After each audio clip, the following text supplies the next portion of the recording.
Suatu ketika ada seorang penulis yang kebetulan mengkhususkan diri dalam menyusun esai yang mengunggah pikiran tentang berbagai topik. Melalui kerja keras dan kreativitas yang tiada habisnya, ia berhasil menerbitkan banyak karya yang memikat pembacanya. Namun suatu hari dia mendapati dirinya berada dalam kemerosotan kreatif dan tidak dapat menemukan inspirasi untuk usaha menulis berikutnya. Dia merenungkan topik yang berbeda, tetapi tampaknya tidak ada yang sesuai. Dia menjelajahi rak bukunya dan mencari di internet, tetapi tidak berhasil. Rasa panik mulai menjalar karena ia khawatir idenya akan habis atau menjadi korban writer's block. Namun setelah menarik napas dalam-dalam, dia secara sadar membuat pilihan untuk membiarkannya sejenak dan mengalihkan perhatiannya ke hal lain. Anehnya, saat berjalan-jalan di hutan yang tenang tanpa ada niat untuk memikirkan suatu topik atau bahkan memikirkan aspirasi menulisnya, sebuah ide tiba-tiba muncul di benaknya. Dan dengan demikian, dia menyadari bahwa ketika dia berhenti dari berusaha begitu keras, apa yang dia cari muncul dengan mudah. Penulis mengalami paradoks yang aneh. Dia ingin menjadi produktif, tetapi semakin dia mencoba, semakin sedikit kemampuannya. Hanya ketika dia berhenti peduli dan menghilangkan tekanan besar dari kebutuhan untuk menjadi produktif, barulah dia dapat menulis lagi. Jadi, mengusahakan suatu usaha tidak selalu mendapatkan apa yang kita inginkan. Terlebih lagi, hal-hal ini dapat merugikan kita. Apa yang terjadi di sini? Penulis Aldous Huxley pertama kali menjelaskan hukum efek terbalik dengan mengatakan sebuah kutipan. Semakin keras kita berusaha dengan kemauan sadar untuk melakukan sesuatu, semakin kecil keberhasilan kita. Jadi, mungkinkah ketika kita berhenti secara sadar berusaha untuk sukses, kita meningkatkan peluang kita untuk sukses? Akankah hasilnya datang ketika kita berhenti peduli? Episode kali ini akan mengeksplorasi hukum efek balik yang juga dikenal sebagai hukum upaya terbalik.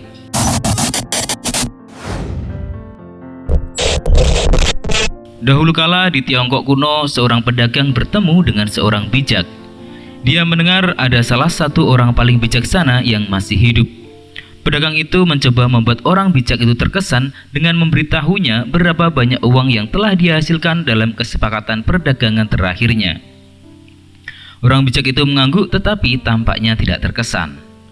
Kemudian dia mengundang orang bijak itu untuk mengunjunginya untuk melihat rumahnya yang sangat besar dan semua kekayaan yang telah dia kumpulkan selama bertahun-tahun. Namun orang bijak itu masih belum terkesan. Sebaliknya dia bertanya kepada pedagang itu, mengapa dia begitu ingin membuatnya terkesan dengan memamerkan barang-barangnya. Karena saudagar itu tidak memahami pertanyaannya, orang bijak itu mengingatkannya pada kata-kata Lao Tzu yang mengatakan, mereka yang mencoba mengungguli orang lain meredupkan cahayanya sendiri. Mereka yang menyebut diri mereka benar tidak dapat mengetahui betapa salahnya mereka. Mereka yang membanggakan prestasinya telah mengurangi nilai dari hal-hal yang telah mereka lakukan.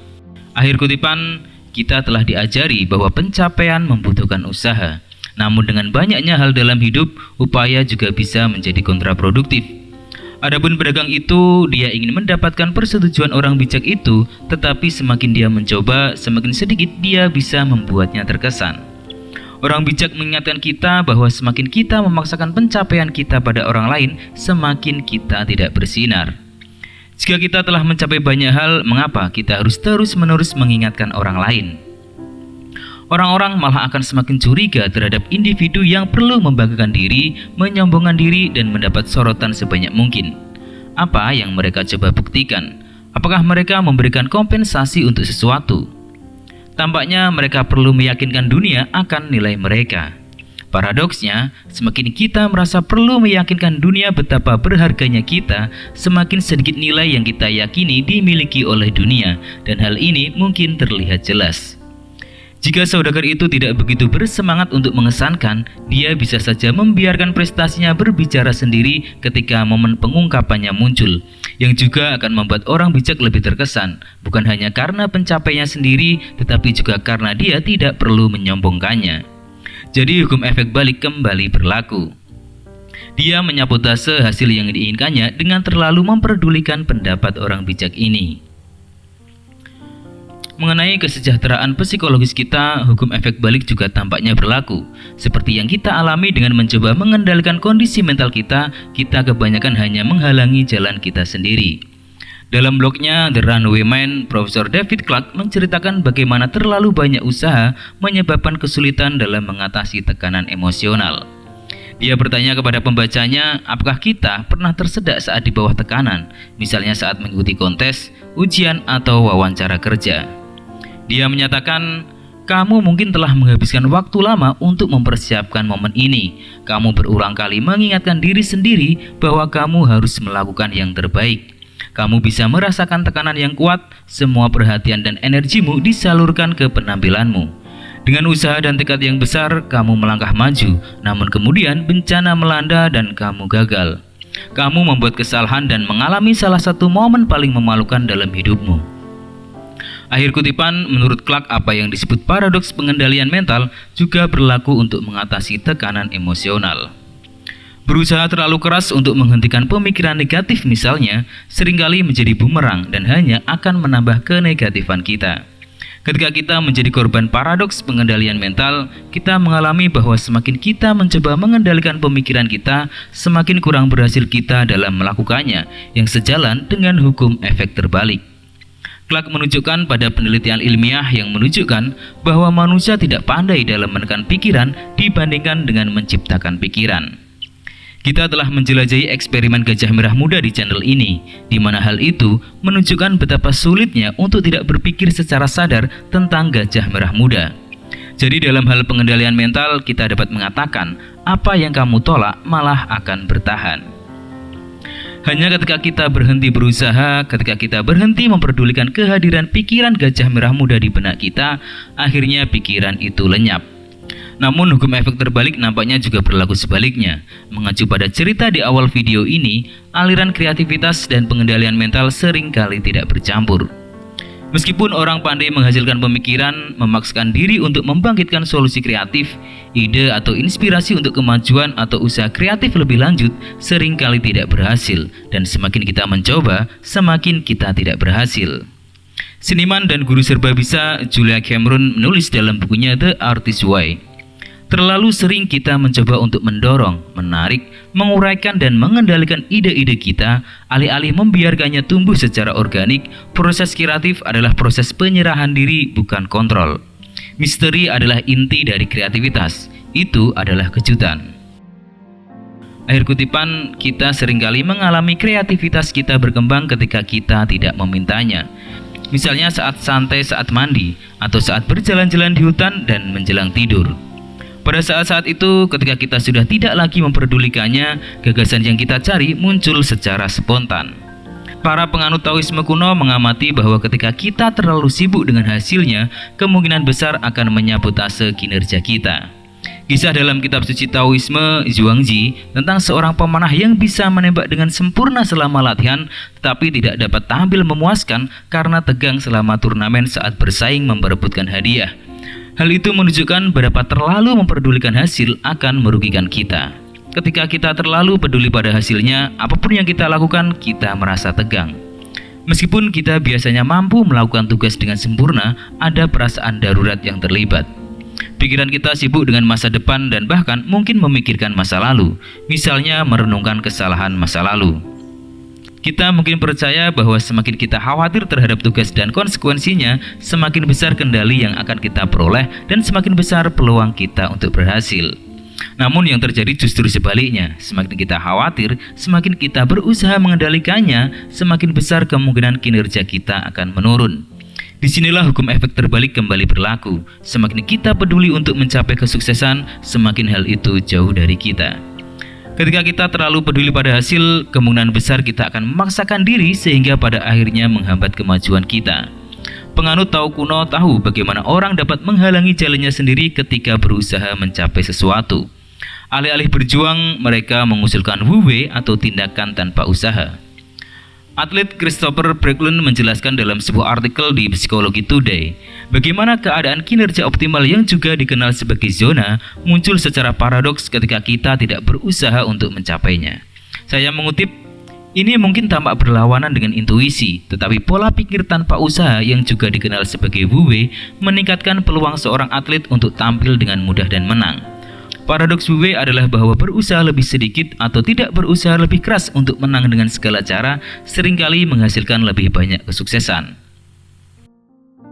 Meskipun Wu Wei kemungkinan besar mengarah pada sesuatu yang kita sebut hasil, namun hasil tersebut bukanlah fokusnya. Hasil yang diinginkan mungkin ada di benak pikiran kita, namun perhatian kita terbenam dalam tugas yang ada.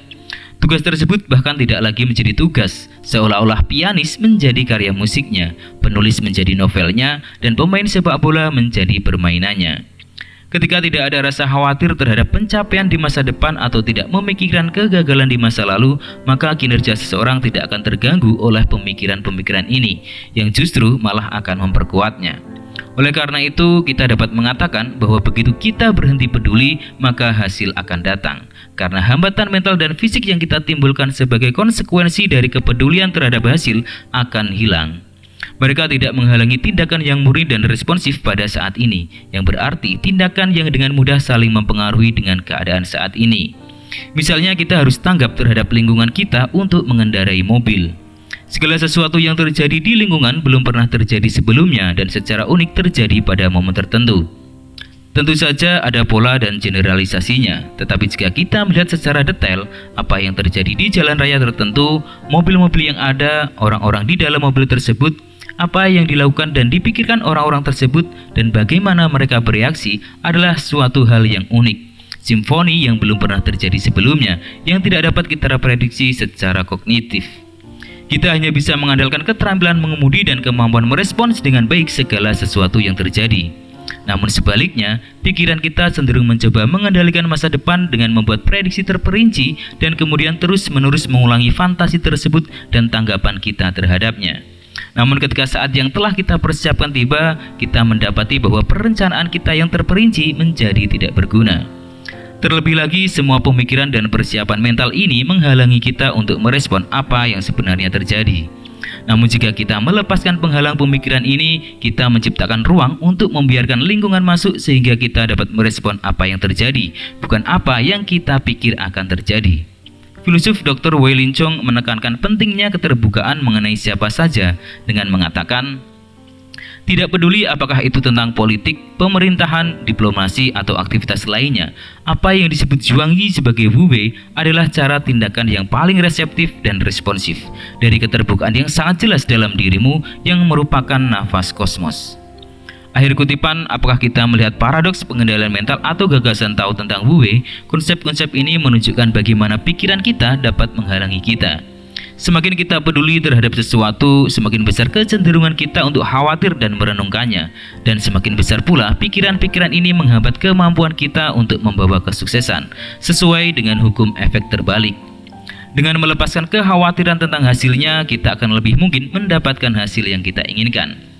Hasil tidak datang melalui pemikiran yang berulang-ulang atau keinginan yang kuat untuk mencapainya, melainkan melalui tindakan.